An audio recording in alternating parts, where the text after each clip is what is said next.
দীর্ঘ ৩ মাস পর আন্তর্জাতিক ক্রিকেটে ফিরে দুর্দান্ত এক জয় তুলে নিল বাংলাদেশ। নাহিদ রানার দুর্দান্ত বোলিং, তানজিদ তামিমের আগ্রাসী ব্যাটিং ৩ ম্যাচ সিরিজের প্রথম ওয়ানডেতে পাকিস্তানকে কোনো প্রকার পাত্তাই দিল না টিম টাইগার্স। ঘরের মাঠে কোনো দিক থেকেই ছাড় দেয়নি পাক ক্রিকেটারদের। প্রথমে বল হাতে একাই নাস্তানাবুদ করেন নাহিদ রানা, এরপরে তামিম খেলেন দায়িত্বশীল ইনিংস। পাকিস্তানের বিপক্ষে টাইগারদের এমন জয় নিয়ে বাকিটা জানবো রিপোর্টে। শুধু গতি দিতেই জানে, আর কিছুই পারে না, এমন কত কথাই তো হয় নাহিদ রানাকে নিয়ে। কিন্তু রানা আজ যা করলেন তা দেখে নিন্দুকরা চুপ করা ছাড়া আর হয়তো কিছুই করতে পারবে না। যে পাকিস্তানকে বলা হয় পেস বোলারদের স্বর্গ, প্রতি বছর কারিগরি পেসার প্রডিউস করে বিশ্ব ক্রিকেটে, তারাই আজ এক বাংলাদেশি পেসারের কাছে নাস্তানাবুদ হয়ে গেলেন। মিরপুরের চিরচেনা স্পিন পিচে আজ পেসার হয়ে রীতিমতো তাণ্ডব চালালেন রানা। দীর্ঘ ৩ মাস পর আন্তর্জাতিক ক্রিকেট খেলতে নেমে মিরপুরে আজ টস জিতে আগে বল করার সিদ্ধান্ত নেয় বাংলাদেশ ক্রিকেট দল।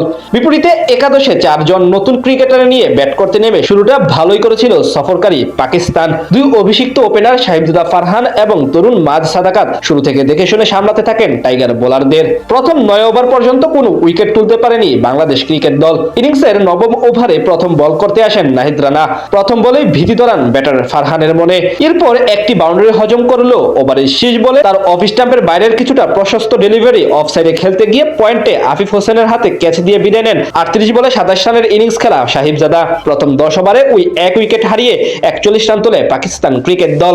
১১তম ওভারে মিরাজের বলে উড়িয়ে মারতে গিয়ে ক্যাচ তুলে দিল শ্যামল হোসাইনের, সেই ক্যাচ তালুবন্দি করতে ব্যর্থ হন তানজিদ তামিম। একবার জীবন পেয়ে অবশ্য বেশি দূর এগাতে পারেননি তিনি। পরের ওভারে নাহিদ রানার বলে পুল শট খেলতে গিয়ে উইকেটের পেছনে ক্যাচ তুলে বিদায় নেন ব্যাটার।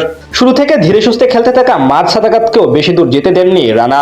এবার তার বলে বড় শট খেলতে গিয়ে বিপদে পড়েন সাদাকাত। উড়িয়ে মারতে গিয়ে টপের হয়ে সাইফ হাসানের হাতে ক্যাচ দিয়ে আউট হন তিনি। তার কাছ থেকে আসে ২৮ বলে ১৮ রানের ইনিংস। ক্রিজে এসে ভালোই শুরু করেছিলেন অভিজ্ঞ মোহাম্মদ রিজওয়ান। ২-৪ হাঁকিয়ে বড় কিছুর ইঙ্গিত দিলেও তেমন কিছুই করতে পারেননি নাহিদ রানার বিপক্ষে। তার দুর্দান্ত এক ডেলিভারির সুইয়ে পরাস্ত হয়ে উইকেটের পেছনে ক্যাচ দিয়ে ফেরত যান মাত্র ১০ রান করে।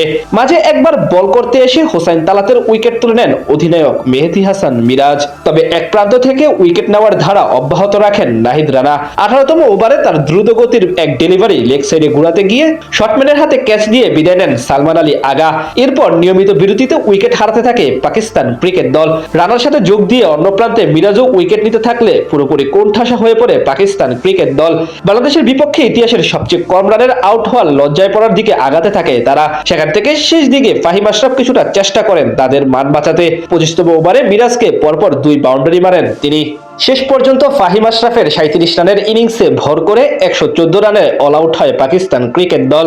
মামুলি টার্গেটে জবাব দিতে নেমে শুরু থেকেই আক্রমণাত্মক ছিল টাইগার দুই ওপেনার তানজিদ তামিম এবং সাইফ হাসান। ইনিংসের দ্বিতীয় ওভারে ফাহিম আশরাফকে জোড়া বাউন্ডারি হাঁকান তামিম। সে ওভারে আসে ১৫ রান, তবে বেশি দূর আগাতে পারেনি তাদের জুটি। তৃতীয় ওভারে আফ্রিদির বলে ক্যাচ দিয়ে বিদায় নেন সাইফ। তবে এক প্রান্ত আগলে রেখে তাণ্ডব অব্যাহত রাখেন তামিম। শান্তকে সাথে নিয়ে একের পর এক বাউন্ডারি হাঁকিয়ে সহজে জয়ের বন্দরে নিয়ে যান বাংলাদেশকে।